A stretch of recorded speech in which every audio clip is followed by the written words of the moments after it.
이렇게 4일째 보니까 그래도 익숙한 얼굴들이 좀 보여요.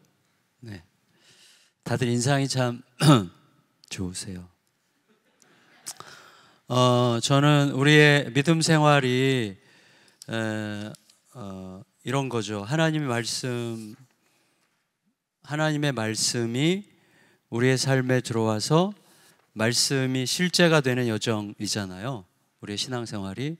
근데 사실은 말씀이 겉돌잖아요, 많은 경우에. 그래서 내 믿음이 믿는다는 게 뭐지? 그리고 신앙으로 살아간다는 건 뭐지? 내가 하나님의 백성으로 산다는 것은 어떤 뜻이지라고 질문하게 될 때가 많아요. 마치 손에 기름을 묻힌 채 바카스병을 따려고 하는 것 같은 느낌. 그래서 계속 뭔가 겉돌아요. 이렇게 손이 뽀드득 해가지고 손이 뽀송뽀송해서 딱 잡으면 따락 이렇게 따져야 되는데, 이게 이제 아무리 힘을 줘도 이게 계속 겉도는, 기름이 잔뜩 묻은 것 같은 그런 상태가 공회전을 계속 하게 되면 이제 조금씩 우리가 침체에 빠지기도 하고, 그리고 좀 낙심한 상태로 좀 이렇게 좀 신앙생활이 이렇게 껍데기만 남는 것 같은 그런 느낌에 빠질 수가 있겠는데, 그래서 오늘 믿음에 관해서 좀 생각하는 시간을 가지려고 하고요. 믿음이 도대체 뭐냐, 예수님께서 우리들에게 기대하시는 믿음이라는 게 도대체 어떤 거냐, 이걸 좀 우리가 생각해 보면 좋을 것 같습니다. 히브리서 4장에 보면 이런 말씀이 있는데, 히브리서 4장 2절에 들은 말씀이 그들에게는 아무런 유익이 되지 못하였습니다. 이유는 그들은 그 말씀을 듣고서도 그것을 믿음과 결합시키지 않았기 때문입니다. 그러니까 말씀을 들어요. 오늘도 우리가 같이 말씀을 나누고, 저도 말씀을 전하면서 듣고 있고, 여러분 이제 말씀을 들으면서 듣고 있는데, 말씀을 함께 듣고 있는데, 이 말씀이 믿음과 이 컴바인이 되지 않으면 유익이 없다는 거예요. 도대체 그냥 아무 의미 없이. 그러니까 예를 들어서 하나님께서 빛이 있으라 하심에 빛이 있었고잖아요. 그러니까 말씀이 실제가 된 게 이 땅의 역사잖아요. 그렇죠? 그러니까 말씀이 우리 안에서 창조의 능력으로 나타나야 되는 거죠. 근데 그때 필요한 게 믿음인데, 그 믿음과 어떤 방식으로 결합해야 되는지를 생각하기 전에 도대체 그 믿음이 뭐냐를 먼저 우리가 알아야 되지 않을까 싶습니다. 먼저 여러분과 이렇게 말씀을 드리고 싶어요. 믿음은 내 문제가 아니라는 거죠. 하나님 문제라는 뜻이 아니라, 믿음은 내가 어떻게 하느냐에 따라서 달라지는 게 아닌 거죠. 믿음을 우리가 보통 선물이라고 하는데, 그게 무슨 의미일까요? 믿음은 내가 오늘부터 세게 믿을 거야, 나 오늘 강하게 믿을 거야, 나는 확고하게 믿을 거야 라고 해서 생기는 게 믿음이 아니에요. 룻기에 보면 나오미가 보아스에게 이런 식으로 얘기하잖아요. 보아스가 돌아가는 이 상황을 알았으면 됐어, 기다리자, 이거죠. 그 사람이 알았으면 된 거야, 우리는 기다리자, 이렇게 얘기하죠, 나오미가. 다시 말하면 보아스가 알았으면 기다리면 되는 사람이에요, 보아스는. 그러니까 그 사람이 주는 믿음이죠.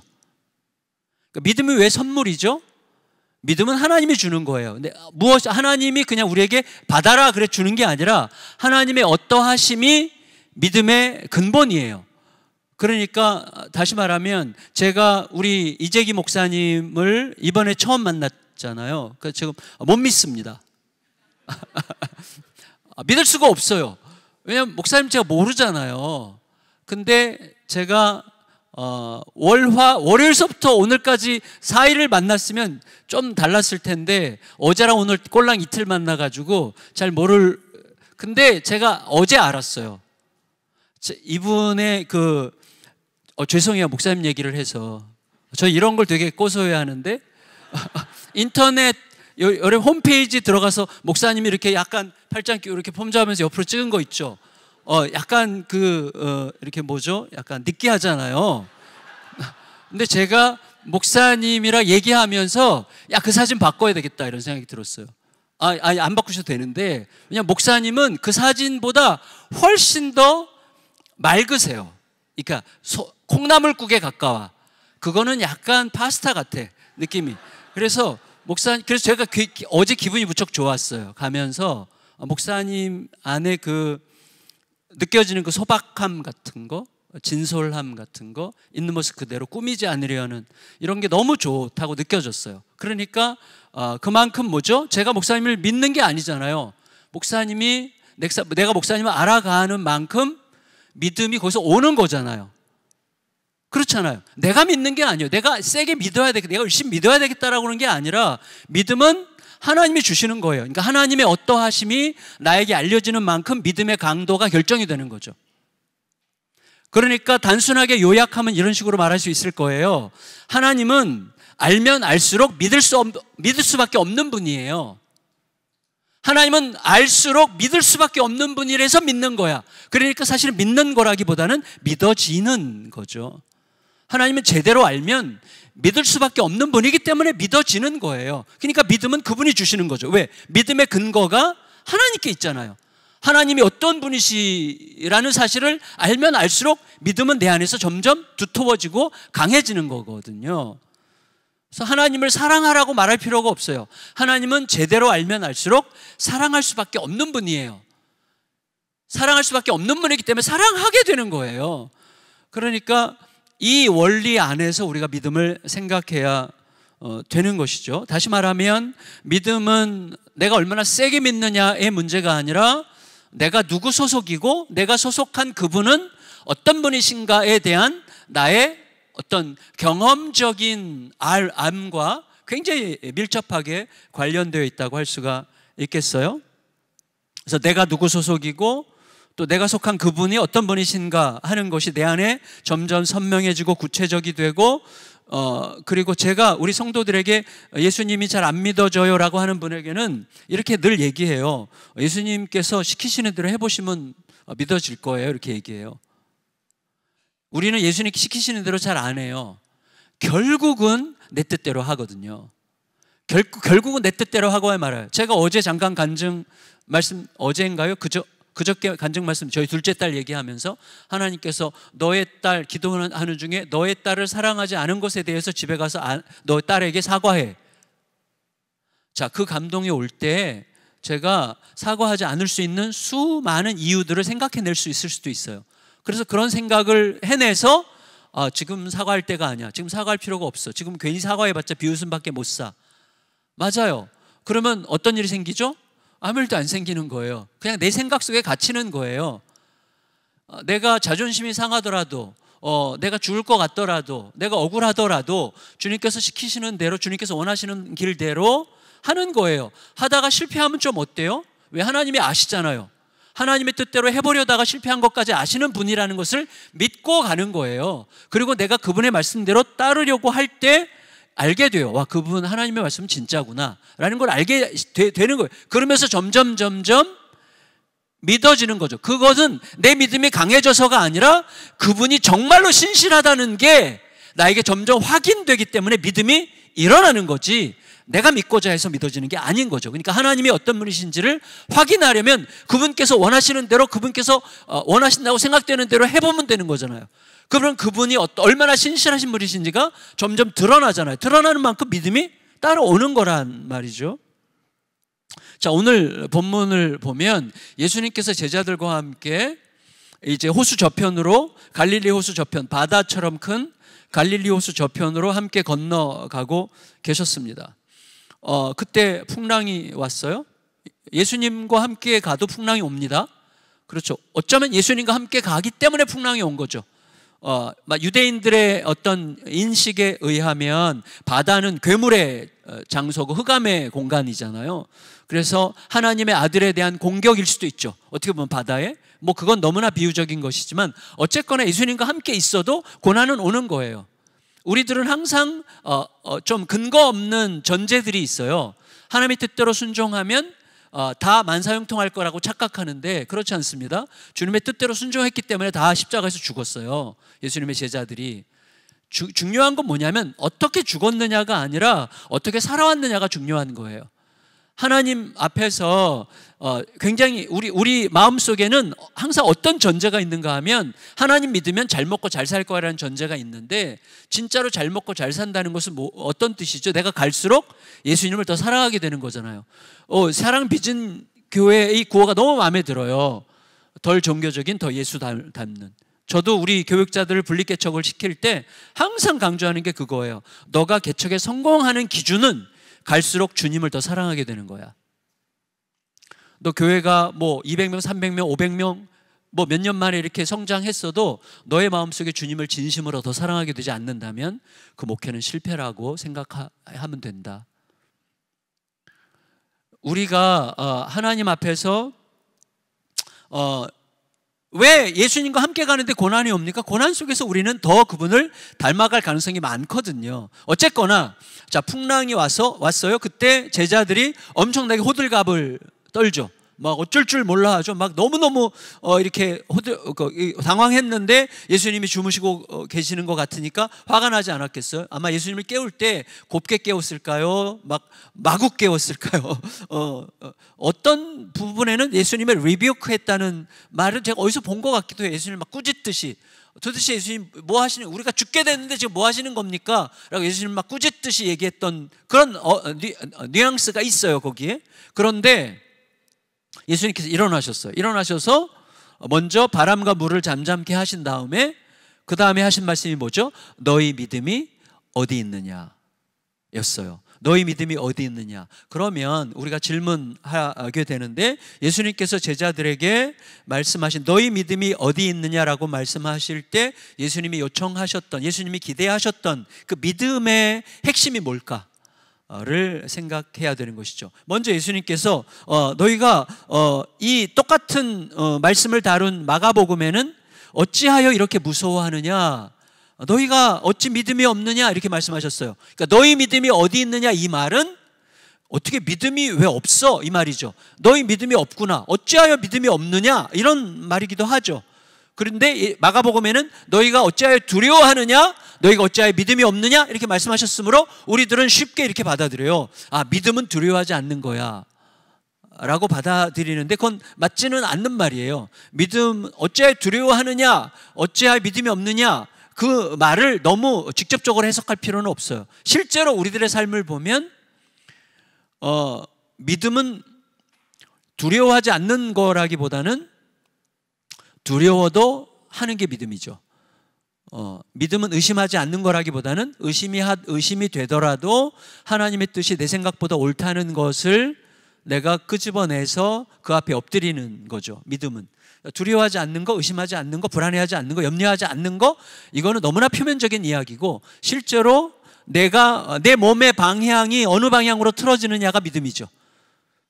그래서 어떤 사람이 믿음으로 행했다고 할 때 그 사람이 전혀 의심 없이 확고하게 나는 완전히 100% 믿음이야 라고 해서 그 길로 가는 건 아니에요. 엄청난 의심과 두려움과 불안이 있지만 하나님의 뜻이 더 내 생각보다 옳다고 내가 확신하고 또 그것을 옳다고 선포하는 마음으로 그 길로 가는 게 믿음이죠. 마치 시소타기 비슷하죠. 51대 49죠. 그래서 시소타기에서 시소 타면 이쪽이 조금이라도 무거우면 이쪽으로 기울잖아요. 그래서 51만 돼도 믿음이에요. 그래서 믿음의 길을 안 가는 사람이 믿음이 전혀 없냐? 그렇지 않아요. 그 사람도 믿어요. 이스라엘 백성들이 하나님께 버림받을 때 그들이 믿음이 전혀 없었으니까 그들도 예배 드렸고 제사를 드렸고 그들도 하나님을 믿었어요. 그렇지만 다른 걸 더 믿었지. 믿음의 길은 그래서 계속하는 분투의 여정이라고 할 수가 있겠어요. 그리고 하나님 편에 얼마나 더 서느냐가 훨씬 더 중요하다는 사실을 우리가 알게 되는데, 무엇보다 예수님께서 야, 믿음은 두려워하지 않는 거야 라고 말씀하셨을 리가 없는 이유는 예수님도 두려워하셨어요. 예수님도 십자가 앞에 두고 두려워하셨어요. 그래서 제자들이 옆에 있는 것을 너무나 다행스럽게 생각하시고 제자들에게 좀 내가 심히 고민하여 죽게 됐으니까 날 위해서 좀 기도해 달라고 부탁하실 만큼 힘들어 하셨어요. 그러니까 힘들어하지 않는 거, 두려워하지 않는 거, 의연한 척하는 거, 이게 믿음과는 별로 관계가 없는 거예요. 믿음은 내 몸이 움직이는 길이라고 할 수가 있는 거죠. 그러니까 저는 오히려 약간 좀 문자적으로 해석하면 좋을 것 같아요. 무슨 말이냐면 너희 믿음이 어디 있느냐라고 말씀하셨잖아요. 그러니까 믿음이 어느 자리에 있어야 되는데 너의 믿음이 서 있어야 될 자리가 없어. 그러니까 너의 믿음이 지금 어디 있냐면 두려운 현실 앞에 가 있어. 너희 믿음은 거기 가 있으면 안 되고 두려운 현실 가운데서도 함께 계신 예수님 앞에 가 있어야 되는 거죠. 하나님 앞에 가 있어야 되는 것이죠. 그러니까 너희 믿음이 위치가 어디 있느냐 지금. 이걸 지금 우리들에게 말씀하신다고 생각할 수도 있을 것 같습니다. 제가 어제 말씀드렸죠. 우리가 가만히 생각해 보면 우리가 쉽게 흔들리는 이유는 대개 하나님을 믿기보다 하나님을 믿는다고 생각하는 내 자신을 믿기 때문에 우리는 쉽게 흔들리는 거예요. 그래서 결국 예수님의 말씀은 믿음의 위치를 점검하라, 이제 그 말씀이라고 할 수가 있겠습니다. 어떤 현실일지라도, 지금 나를 둘러싸고 있는 현실이 어떤 현실일지라도 그 현실보다 크신 하나님 앞에 믿음을 위치시켜라.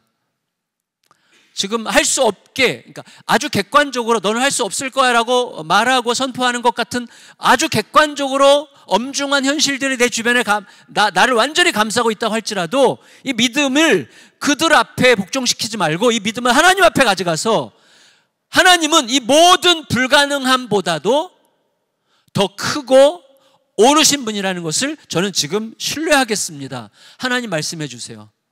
저는 주님께서 말씀하시는 대로 가겠습니다 라고 선포하는 게 믿음이죠. 그래서 저는 지금 예수님께서 제자들과 함께 배를 타고 건너편으로 가시죠. 우리들의 인생이 항해죠. 우리들의 인생도 항해하는 거예요. 항해하는데 이 항해 여정에 빗대어서 저는 이렇게 믿음을 정의하고 싶었어요. 세 가지를 말씀드릴 건데, 첫째는 뭐냐면 선장이 누구냐. 지금 선장이 누구지? 이걸 묻는 게 믿음이에요. 지금 이 상황에서 진짜 선장 누구지? 우리는 대부분 두려움, 염려, 근심, 불안이 선장 노릇하게 내버려 둡니다. 불안이, 두려움이, 막막함이 우리의 선장 노릇해요. 걔네들이 끌고 가는 대로 막 끌려다녀요. 선장이 누군가를 질문하는 게 믿음이에요. 첫 번째. 두 번째는 그 선장을 나는 어떤 분이라고 생각하느냐 하는 질문에 대한 대답이 믿음이에요. 나는 그 선장을 어떤 분이라고 생각하느냐. 제가 이제 하나씩 설명을 드릴 건데, 세 번째, 그 선장이 뭐라고 말씀하셨느냐 이거를 질문하고 생각해내는 게 믿음이에요. 자, 요 세 가지를 여러분과 함께 나누려고 하겠습니다. 자, 누가 내 선장입니까? 목적지를 정하고 인도하는 분이 선장이세요. 여러분, 만일에 이재기 목사님께서 여러분 한 분 한 분을 1대1로 이제 인터뷰를 하면서 성경 공부를 하면서 여러분에게 이렇게 묻는다고 생각해보세요. 진지하게, 집사님의 선장은 누구십니까? 그러면 저는 대부분이 우리 주 예수님이십니다 라고 대답할 거라고 믿습니다. 그리고 그 대답은 거짓이 아니에요. 완전히 확실해요. 그러나 우리가 그렇게 고백하는 것도 맞지만 억울한 일을 당했을 때, 내 진로가 선명하지 않을 때, 누가 내 뒷담화하고 다닌다는 소리를 들었을 때, 교회에서 오해받고 미움받을 때, 내 가족이나 식구들의 생각이 내 생각과 너무나 달라서 큰 혼돈을 겪을 때, 그때도 내 선장이 예수님이신가를 물어보세요. 많은 경우에 예수님이 선장하지 않습니다. 분노가 선장 노릇하고 있고, 불안이 선장 노릇하고 있고, 원망과 섭섭함이, 서러움이 선장 노릇하고 있어요. 그래서 그거를 빨리빨리 인식을 하는 게 중요해요. 지금 나를 움직이는 궁극적인 힘이 무엇인가를 생각할 줄 알아야 돼요. 그러니까 나를 진짜로 지금 움직이는 힘은 진짜 예수님인가 아닌가에 대하여 그때그때 질문하는 게 무척 중요하다는 것을 여러분과 나누고 싶습니다. 제 이야기를, 저의 연약함을 여러분께 좀 나누자면, 개척을 하게 된 배경에 대해서 잠깐 말씀을 드렸는데, 정말 믿음으로 개척을 했어요. 그리고 아무것도 없어도 좋다. 그리고 뭐 교회가 제가 은퇴할 때까지 10가정만 남아도 상관이 없다는 확실한 믿음, 확실하다기보다는 확고한 믿음으로 아내와 함께 동의하고 끌어안고 울고 기도하고 행복하게 개척을 했습니다. 그리고 개척할 때 저의 비전 3가지 중에 하나가 하나님께서 마음에 좀 감동을 주시는 그 순간 무조건 학교를 한다였어요. 학교. 그리고 나서 저희가 개척 3주년 때쯤 학교에 이제 3주년 직전에 설문조사를 했어요. 우리가 만일에 대안학교를 한다면 자녀들을 보내시겠는가? 설문조사를 쫙 했더니 56명이 보내겠다고 체크를 하셨어요.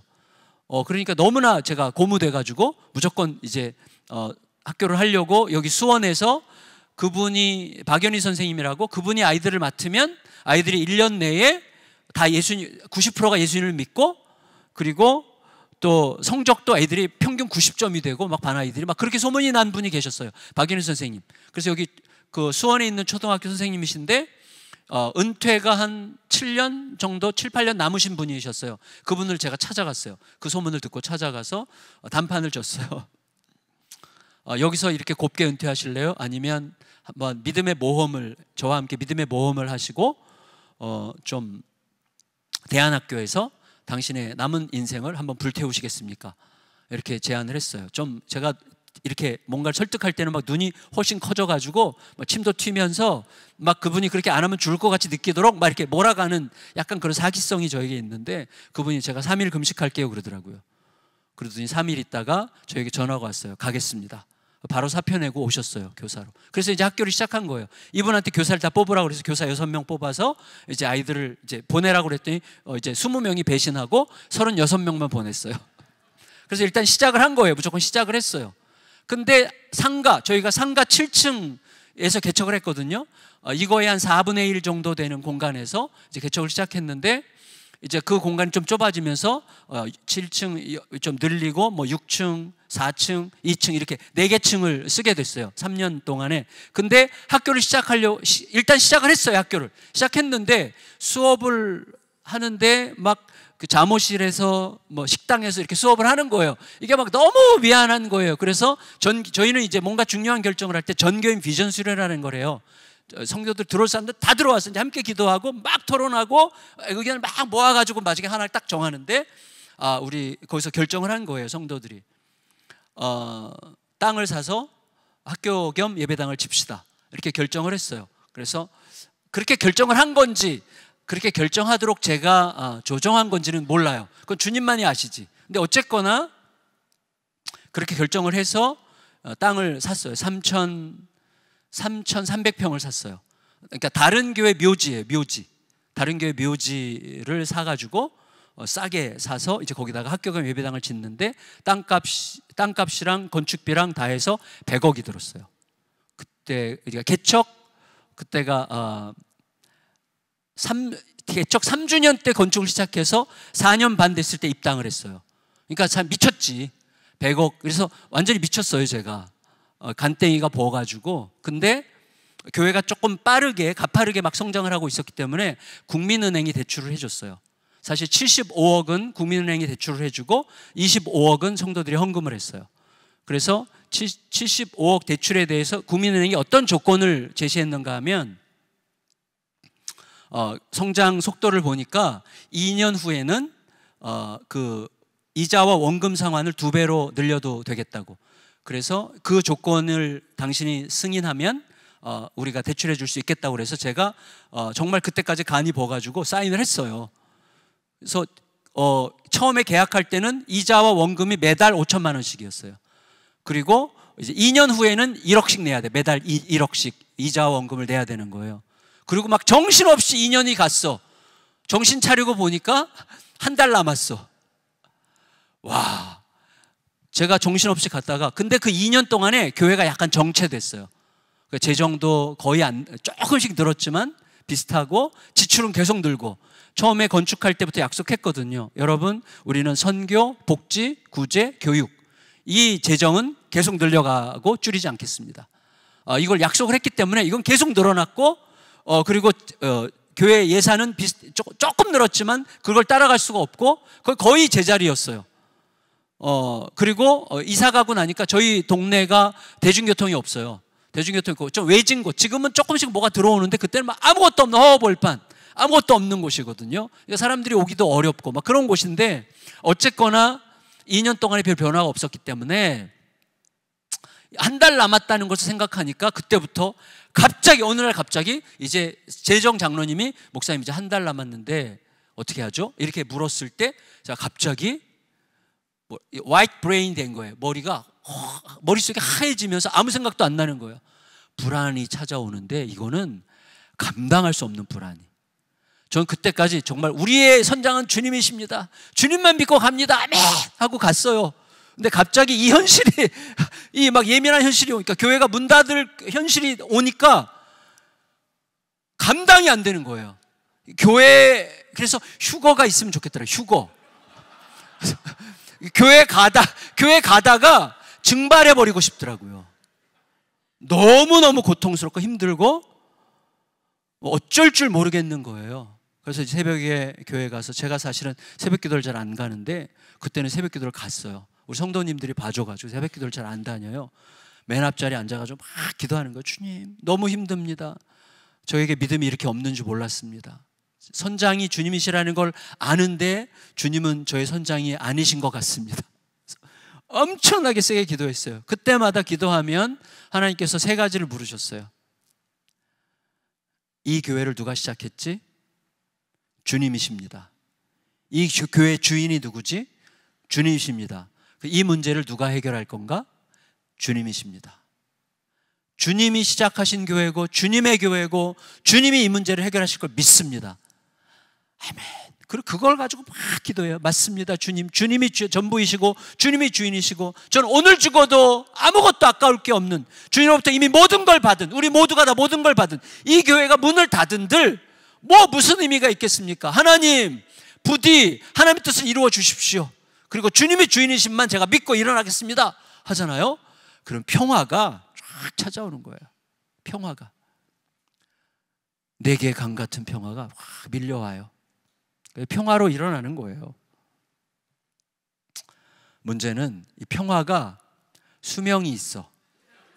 그래서 이게 한 3, 4일 지나면 없어져. 얘가 어디서 죽어서 사라진 것 같아요. 그럼 또다시 막 기도하는 거예요. 똑같이. 그럼 주님은 똑같아요.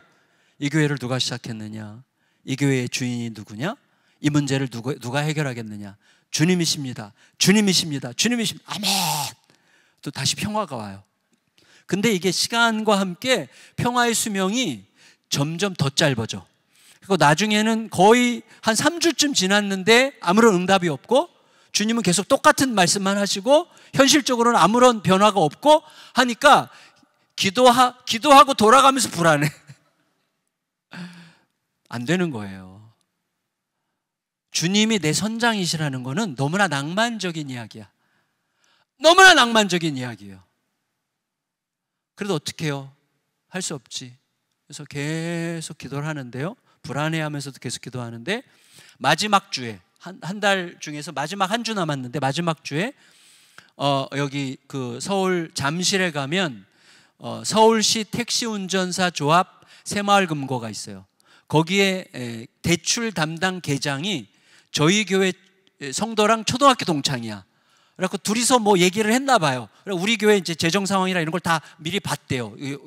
우리 사무장님이랑 제주장님이 만나가지고 봤대. 근데 저한테 나중에 전화를 한 거예요. 목사님, 제가 다 검토해봤는데 목사님 염려하지 않으셔도 될 것 같습니다. 왜요? 검토해봤는데 저희가 국민은행으로부터 대환을 받을 수 있고, 지금 대환을 받는다면 이자가 조금 느는데 0.몇 % 더 느는데 그 차이가 없습니다. 희소식을 알려드리겠습니다. 목사님 은퇴하실 때까지 이자만 내셔도 됩니다. 완전히 희소식이 온 거예요. 근데 저에게 문제가 생겼어요. 어떤 문제냐면, 새마을금고가 주는 평화가 너무 퀄리티가 높아. 하나님이 내가 이 교회 주인이고 내가 책임지고 이렇게 하실 때 왔던 평화는 수명이 너무 짧아. 새마을금고가 보증하는 평화는 수명이 다함이 없어. 계속 평화로워. 계속 행복해. 자나깨나 행복해. 그게 제 마음속에 문제가 됐어요.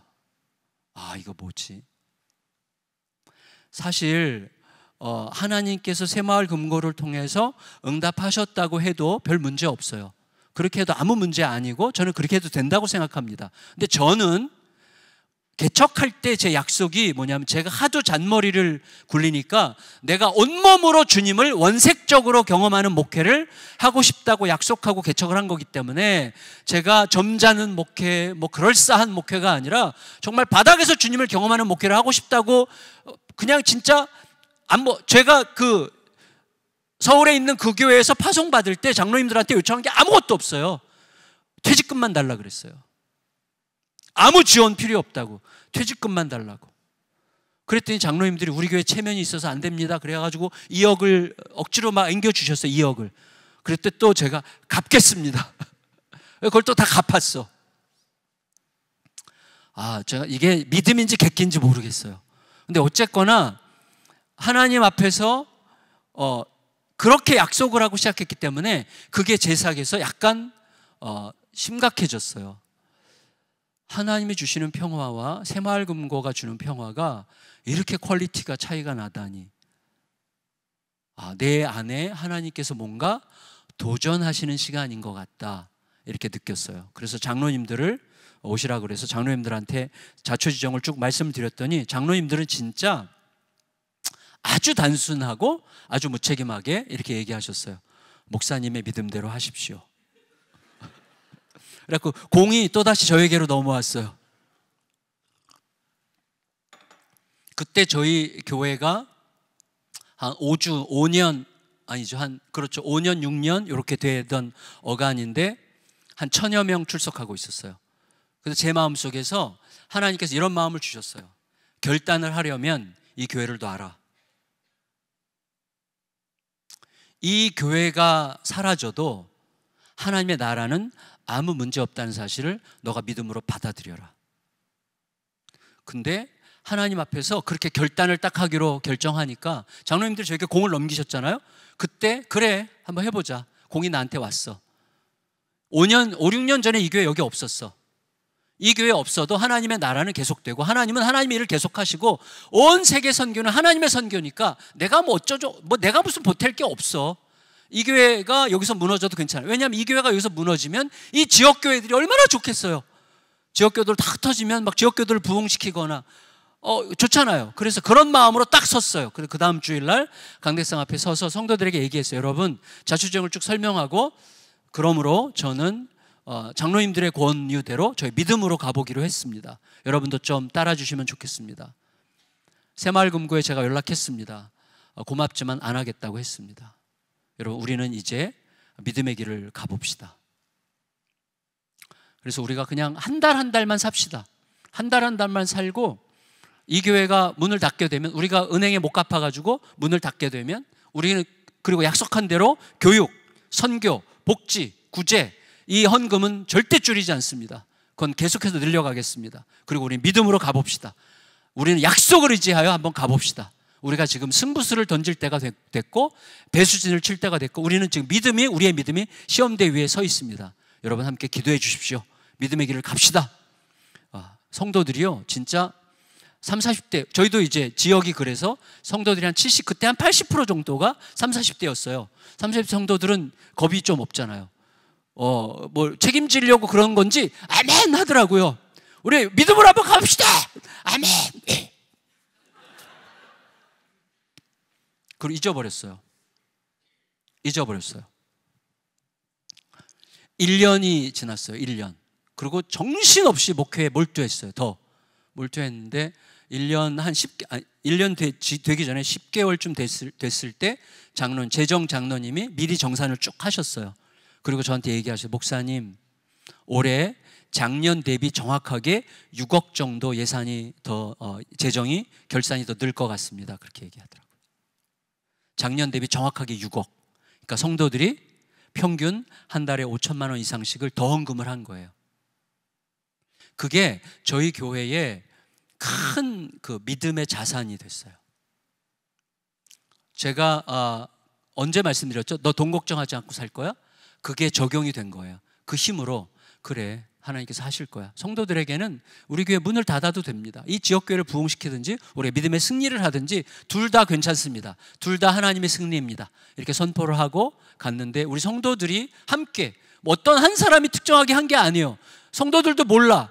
자기 나름대로 열심히 뭔가를 헌신하려고 했겠죠. 근데 평균 잡으니까 진짜 정확하게 6억이 더 헌금이 된 거예요. 그러니까 이게 저희 교회는 큰 간증으로 남아있게 된 거죠. 어쨌거나 여러분, 우리들이 내 선장이 누구냐 하는 내용은 굉장히 민감하게 적용되는 부분이에요. 그러니까 예배 시간에, 기도 시간에는 우리가 다 믿어요.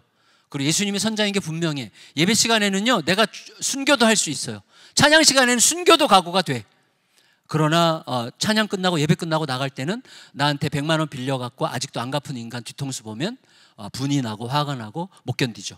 그게 우리들이에요. 그래서 일상과 예배의 간격이 좁혀지는 여정이 신앙이라고 할 수가 있겠죠. 근데 어쨌거나 그래서 우리의 일상에서 하나님이 진짜 안 믿어지는 상황이 올 때에 선장이 누구냐 하는 것을 의지적으로, 의도적으로 끌어와서 하나님이 내 선장이신 것을 내가 억지로라도 따르겠습니다. 왜냐하면 객관적으로 그분이 이 현실보다 크다는 게 객관적 사실이잖아요. 근데 그 객관적 사실이 안 믿어질 뿐이잖아요. 맞잖아요. 그 객관적 사실에 나를 던지는 게 믿음이라는 거죠. 근데 던지면 주님께서 어떤 분이신지를 더 크게 나에게 보여주심으로써 내 안에 믿음을 그분이 빚으시고 다듬으시고 그분이 계속해서 키워가시는 것을 우리가 알게 되는 거죠. 그래서 내 선장이 누구냐 하는 것을 끝없이 질문해야 된다는 것을 여러분에게 첫 번째로 말씀드리고, 두 번째, 예수님께서 너희 믿음이 어디 있느냐라고 말씀하실 때 믿음의 두 번째 요소는 나는 그 선장을 어떤 분이라고 생각하느냐라는 거예요. 왜냐하면 우리 여기 계신 분들이 제가 좀 과격하게 말하자면 여기 계신 분들의 숫자만큼 하나님은 다르세요. 그렇죠. 하나님은 같은 하나님이지만 내 안에 들어와 있는 하나님은, 제가 로렌 커닝햄의 하나님과 저희 하나님이 다른 하나님이었잖아요. 그 하나님을 내가 발견하고 찾아가고 그 하나님 앞에 엎드리는 연습을 할 필요가 있는 거죠. 내 하나님이 점점 커지셔야 되는 것이죠, 내 안에서. 마찬가지로 내가 그 선장을 누구라고 생각하느냐가 굉장히 중요해요. 그 부분을 질문하는 게 믿음이에요. 왜냐하면 여러분 25절을 다시 보면 누가복음 8장 25절에 이렇게, 우리 같이 한번 읽어볼까요? 8장 25절 제가 있으세요? 시작. 예수께서 그들에게 말씀하셨다. 너희의 믿음이 어디 있느냐? 그들은 두려워하였고 놀라서 서로 말하였다. 이분이 도대체 누구시기에 바람과 물을 호령하시니 바람과 물조차 그에게 복종하는가? 자, 여러분 이 말씀을 잘 생각해 보세요. 절 보세요. 이 말씀은 무슨 뜻이죠? 와, 우리는 예수님을 알고 있었어. 예수님이 어떤 분인지 알고 있었어. 그런데 이 시대에 우리만큼 예수님에 대해서 많이 아는 사람은 아마 없을 텐데, 맞죠? 예수님의 제자들이, 예수님의 친척들, 가족들도 예수님을 오해하고 있었잖아요. 예수님의 제자들이 그렇게 생각했을 거예요. 우리만큼 예수님에 대해서 많이 알고 있는 사람은 없다고 우리는 생각했는데 예수님이 이런 분이신 줄은 몰랐네, 그 말이죠. 이분이 도대체 누구시길래 바람과 물을 명령하시니까 바람과 물까지 순종시키시지? 우리는 예수님이 어떤 분인 줄 알고 있었는데, 알고 있다고 생각했는데 예수님이 이런 분인 줄은 몰랐네, 그 말이죠. 맞죠? 이걸 바꾸면 이런 뜻이에요. 와, 풍랑이 왔을 때 예수님이 이런 분이라는 것을 내가 진즉에 알았더라면 다르게 반응했을 텐데 라는 뜻이죠. 다시 말하면 우리의 삶에 어떤 풍랑과 광풍 같은 어려움들이 몰아닥칠 때 그 광풍에 대한 나의 태도, 나의 반응은 내가 나의 주님을 어떤 분으로 생각하고 있느냐가 결정하는 거예요. 여러분, 우리들의 삶에 대한 우리들의 모든 태도와 반응은 나의 하나님을 내가 어떤 분으로 알고 있느냐가 결정하는 것입니다. 이게 무척 중요해요. 그래서 하나님을 계속 알아가야 돼요. 더 깊게, 더 넓게 계속 알아가는 만큼 세상에 대한 우리의 대답이, 태도가, 자세가 달라지는 거예요. 태도와 자세가 달라지면 선택이 달라지고, 선택이 다르면 다른 선택으로 우리의 인생이 형성되는 거예요. 인생은 선택에 의해서 형성되는 거예요. 선택하려면 그 선택 앞에서 내가 어떤 믿음을 가지고 어떤 선택을 하느냐가 결정하는 것이죠. 근데 그 어떤 믿음이라는 건 뭐죠? 바로 그분을 내가 어떤 분으로 알고 있느냐가 결정하는 거예요. 그게 믿음의 핵심이에요. 나는 그 선장을 어떤 분이라고 알고 있느냐, 이게 중요해요. 이걸 굉장히 잘 보여주는 비유가 달란트 비유라고 할 수가 있겠어요. 여러분 마태복음 25장에 달란트 비유 다 아시죠? 다 아시죠? 주일학교 아이들에게도 많이 가르치셨죠? 5달란트 받은 사람, 2달란트 받은 사람, 1달란트 받은 사람. 자, 우리 자녀들에게, 우리 아이들에게 가르칠 때 우리가 적어도 5달란트 받은 사람처럼 되자라고 가르치잖아요. 맞죠? 우리도 용기 있게 1달란트 받은 사람처럼 돼보자, 이런 사람 없잖아요. 5달란트 받은 사람처럼 5달란트를 남기거나 2달란트 받은 사람처럼 2달란트를 남기거나 최소한 그렇게 되면 좋겠다라고 우리 가르치잖아요. 맞죠? 자, 근데 여기에 약간의 허점이 있어요. 허점. 그게 뭐냐면 남기자고 말하는데 어떻게 남겨요? 5달란트 받은 사람과 2달란트 받은 사람들이 어떻게 해서 남겼어요? 안 나와요, 성경에. 우리도 몰라. 그러면서 남기고 싶어 해. 그러니까 못 남겨. 남기는 건 알겠는데 어떻게 해서 남겼는지 몰라요.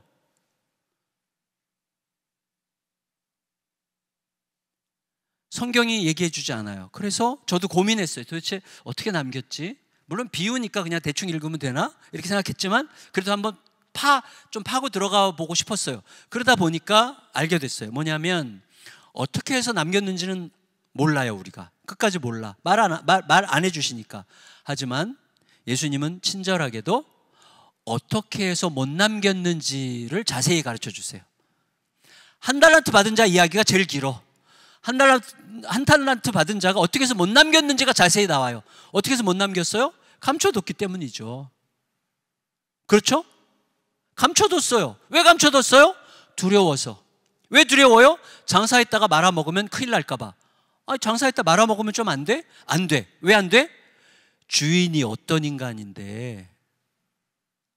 1달란트 받은 자가 뭐라 그래요? 주인 앞에서 당신은 인색한 사람이라 씨를 뿌리지도 않고 거두려는 날강도인 줄로 내가 알았으므로 두려워하여 감추어 두었나이다 그랬어요. 자, 이 사람이 감춰둔 이유는 두려웠기 때문이고, 두려운 이유는 망하면 안 된다고 생각했기 때문이고, 망하면 안 된다고 생각한 이유는 주인을, 나에게 믿음으로 맡겨준 주인을 그런 인간이라고 생각했기 때문이에요. 다시 말하면 내 선장을 누구라고 생각하느냐가 이 사람의 선택을 결정했고, 그게 그 사람의 인생이 된 거예요. 우리의 모든 행동의 뒤에는 내가 나의 주님을 어떤 분이라고 생각하느냐예요. 제가 아침에 일어났는데, 예를 들어서 아침에 일어났는데 아내가 반찬 이렇게 밥 차려주면서 반찬을 놓을 때 맛있게 먹어 이렇게 놓을 때도 있지만 이렇게 놓을 때도 있어요, 반찬을. 그때 제가 야마가 돌아가지고 뭐야? 아니 뭐야? 이렇게 말할 수도 있지만 여보 힘든 일 있구나 이렇게 말할 수도 있잖아요. 가만히 생각해 보면요, 내가 이렇게 말하는 것과 이렇게 말하는 것과, 자 여보 뭐야 도대체 이렇게 말하면 최소한 3주짜리 지옥이에요. 근데 여보 당신 힘든 일 있어? 그러면 아내가 있지 하면서 이제 의자 걸고 내 앞에 앉아서 이제 주절주절 말하기 시작하는 거죠. 그러면 잘 들어주면 다시 평화가 찾아오는 거죠. 근데 그 뒤에 뭐가 있냐면 내가 그날 아침 나의 주님을 어떤 주님으로 만났느냐가 결정해요. 정말 많은 경우에 결정합니다. 이게 중요해요. 그리고 우리가 주님을 알고 있다고 착각하면 안 돼요. 우리는 아는 주님을 계속 잊어버려요. 알고 있다는 것과 아는 주님이 내 안에서 실제로 나에게 뭔가를 말을 걸어오시는 것은 다른 문제예요. 그래서 날마다 말씀 앞에 엎드려야 되는 거예요. 날마다 새롭게. 이게 무척 중요해요. 우리는 여기 덜 종교적인이라는 거에 무슨 뜻이 있어요? 우리는 가만히 두면 종교적이 돼요. 루터가 그렇게 얘기했잖아요. 가만히 두면 그냥 종교적. 종교적이라는 게 뭐예요? 내 힘으로 해보려고 하는 거예요. 내 힘으로. 하나님과 내 힘으로 거래하려고 하는 거예요. 결국은 종교의 주체는 나예요. 내 이익을 위하여 하나님을 사용하려고 하는 게 종교죠. 내가 하나님을 어떤 분으로 알고 있느냐가 나의 선택을 결정하고 선택이 내 인생을 형성하는 하는 거예요. 그걸 꼭 기억하셔야 됩니다. 제가 옛날에 아재 개그인데, 여러분 아시는 분들 있으면 좀 썰렁하실 거고, 모르시는 분들은 그냥 유치하다 생각하고 들으시면 되는데, 옛날에 이런 아재 개그 있어요. 뭐냐면 이소룡과 람보의 짱깨집 이야기 아세요? 이소룡과 람보가 짜장면 집에 갔어요. 짜장면. 근데 그 집은 짜장면도 맛있지만 단무지가 너무 맛있어. 단무지. 그래갖고 이제 짜장면을 먹는데 막 단무지가 너무 맛있어가지고 막 아껴서 막 먹느라고 하는데 열심히 먹다 보니까 단무지가 한 개 남았네. 람보가 그 지가 먹고 싶은 거야. 그래서 이소룡한테 우리가 내기 하자 그랬어요. 우리 둘 다 싸움꾼이니까 우리 상대방 한 대씩 때려가지고 비명을 안 지르는 사람이 먹기로 하자. 람보는 자신 있었어요. 자신 있으니까 이소룡한테 너가 먼저 때려 그랬어요. 이소룡이 알았어 깨워 하면서 이렇게 쫙 때렸는데 람보가 진짜 소리 지를 뻔했는데 참았어. 그 단무지를 위해서 참았어요. 참고 이소룡한테 말했어요. 봐, 나 아무 소리 안 냈지? 아무 소리 안 냈어. 자, 이제 너 차례야. 너 돼. 그랬더니 이소룡이 아니야. 너 먹어. 이거 너 먹어. 그리고 이렇게 얘기했어요. 아줌마 여기 단무지 한 접시 넣어주세요. 뭐 진짜 썰렁하죠. 저는 이게 되게 중요하다고 생각해요. 왜냐하면 우리는 기도할 때, 예배할 때, 주님을 섬길 때 하나님은 온 천하의 주인이라고 고백해요. 만왕의 왕이라고 고백해요. 하나님이 모든 것의 소유자라고 고백해요. 하나님은 가장 부유하신 분이라고 고백해요. 우리의 삶을 보면 하나님은 너무나 쪼잔한 분이에요. 우리의 삶을 보면, 우리 어떤 선택을 보면 하나님은 너무나 가난한 게 분명해. 우리는 벌벌벌 떨어요. 우리는 우리의 삶으로 나의 하나님은 어떤 분이신가를 계속 드러내고 있는 중이에요. 그래서 우리의 삶을 가만히 반추해보고 성찰하면서 나는 내 선장을 어떤 분이라고 생각하고 있는 걸까? 라고 물으셔야 됩니다. 그게 믿음이에요. 나는 내 선장을 어떤 분이라고 생각하고 있는 거지? 를 묻는 게 믿음이에요. 거기에 대해서 계속 대답하려고 하는 게 믿음이라는 것을 절대 잊지 않으시기를 바랍니다. 아멘. 마지막 세 번째, 그 선장이 뭐라고 말씀하셨는가를 잊지 마셔야 돼요. 왜냐하면 그 선장은 창조자세요. 보세요. 조금 전에 보여주셨잖아요. 바람과 물이 난리를 치고 있는데 잠잠하라 하니까 잠잠해. 말이 나가니 현실이 돼. 빛이 있으라 하심에 빛이 있었고, 그분은 말씀이 곧 현실이에요. 말씀으로 세상을 지으셨고 말씀으로 세상을 지배하고 계세요. 다스리고 계세요. 그분은 말씀이 곧 현실인 분이야. 그러니까 우리에게 중요한 건 뭐냐면 예수님께서, 주님께서 우리에게 뭐라고 말씀하셨는가를 기억하면 돼요. 하나님께서 저에게 내가 이 문제 해결해 라고 말씀하셨는데 결국 해결하셨잖아요. 결국 누가 두려워하고 염려하는 제가 해결합니까? 아니에요. 하나님이 해결하시는 거예요. 결국은 하나님이 해결하세요. 그러니까 우리에게 중요한 건 뭐냐면 하나님이 우리에게 뭐라고 말씀하셨는가를 기억하는 거예요. 그러면 호수 저편으로 건너가자고 하신 분이 누구예요? 예수님이시잖아요. 그분이 말씀하셨으니까 그분이 지금까지 제자들에게 보여준 예수님의 정체가 뭐예요? 귀신 들린 자에게 귀신아 나가라 그러면 귀신이 나가. 병든 자에게 일어나라 그러면 병든 자가 일어나. 말씀하시면 그냥 현실이 되는 거예요. 그 예수님을 보여주셨기 때문에 예수님은 말씀이 곧 현실이시라는 사실이 인식됐다라면, 예수님께서 호수 저편으로 건너가자고 하셨다면 배가 뒤집어져도 우리는 가게 될 거야. 우리 그런 찬양 부르잖아요. 내 앞에 바다가 갈라지지 않으면 주가 나로 바다 위 걷게 하리 부르잖아요. 배가 뒤집어져도 건너는 거예요. 그분이 말씀하셨으면 기다리면 돼요. 그래서 우리는 너무 빨리 잊어버려요. 왜? 너무 시끄러워. 내 두려움과 염려의 소리가 너무너무 시끄러운 거예요. 세 가지 꼭 기억하시면 좋겠습니다. 누가 내 선장인가? 나는 그 선장을 누구라고 생각하는가?